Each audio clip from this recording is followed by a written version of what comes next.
एक गधे होके आए थे यहाँ, कलेक्टर मिनिस्टर हो गए। एक सीधा साधा धोबी वहां से निकल रहा था, उस पे काम कम था, गधे दो थे और एक गधे का काम था। उसने सोचा एक गधा हमारा आदमी बन जाए तो हमारे साथ कपड़े धुलवाएगा, काम देगा।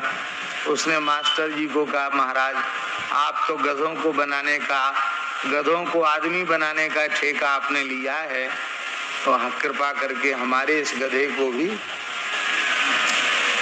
मनुष्य बना दीजिए, आदमी बना दीजिए, आपकी बड़ी कृपा होगी।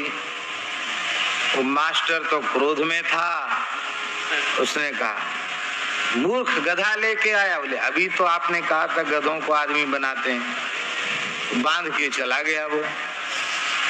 मास्टर का गुस्सा ठंडा हुआ तो उसने गधा तो बेच दिया। अब दूसरे दिन धोबी आया, बोला हमारा गधा आदमी बन गया। अरे वो एक दिन में आदमी बनता है? धीरे धीरे अभी बच्चा होगा, पढ़ेगा लिखेगा, बड़ा होगा, आदमी बनने में एक दिन में आदमी बनेगा। अब वो 2 दिन 4 दिन 6 दिन में जब उधर से निकलता, बोले महाराज दिखा तो दो कैसे कितना बड़ा आदमी हुआ, कैसे बन रहा है। वैसे नहीं, जब बन जाएगा तब बताएंगे। 4-5 साल हो गए। अब धोबी के समझ में कुछ न कुछ आया कि इसने गधा हमारा इधर उधर कर दिया, ये देगा नहीं।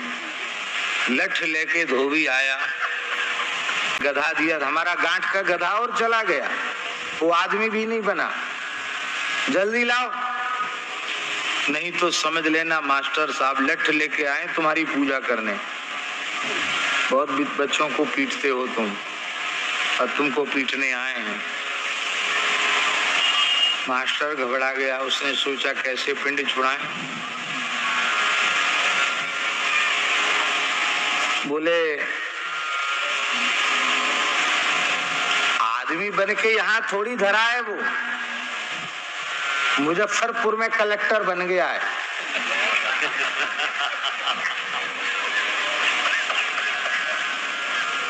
कलेक्टर में, हाँ कलेक्टर बन गया मुजफ्फरपुर में हो। अब तो धोबी घर में आया, बोले कपड़ा वपड़ा धोना बंद, अब हमारा गधा कलेक्टर बन गया मुजफ्फरपुर में, वो भी बिहार के तो हम ही हैं। चलो, तो गरीब आदमी था, पैदल पैदल मुजफ्फरपुर पहुंच गया। हो सकता हो इसी दरभंगा का ही हो, क्योंकि यहाँ शिक्षा का केंद्र विशेष है। यहाँ जो है गधों को आदमी बनाया जाता है। हो सकता है यहीं की घटना हो, कोई पक्का पता नहीं है, लेकिन मुजफ्फरपुर वाली बात तो पक्की है। अब बेचारा धोबी यहाँ से कितना दूर है मुजफ्फरपुर दरभंगा से? 100 किलोमीटर तो हो है, 60 किलोमीटर। चलो, यहाँ से पैदल चल के वहां गया और पहुंचा, और कलेक्टर का जो बंगला था, निवास था, तो जाना चला। अब ऐसे किसी अपरिचित व्यक्ति को बिना समय लिए कलेक्टर के निवास में थोड़ी प्रवेश करने दिया जाएगा। उसने बहुत कहा, लेकिन उसको भीतर नहीं घुसने दिया। इसी बीच में कलेक्टर साहब बाहर बगीचे में आए, उनकी कुर्सी लग गई, बैठ गए। उनके इष्ट मित्र अधिकारी रैंक के जो थे वो सब वहां बैठे थे। अब कुछ चाय नाश्ता, कुछ खाना पीना हो रहा था। अब इसने कहा कि वाह, आदमी बना तो हमारे किस काम में आया। गधे से आदमी बना और आदमी में भी कलेक्टर बना, और हमसे सीधे बात नहीं करता है। पर भी वो धोबी घुसता हुआ वहां बगान में चला गया।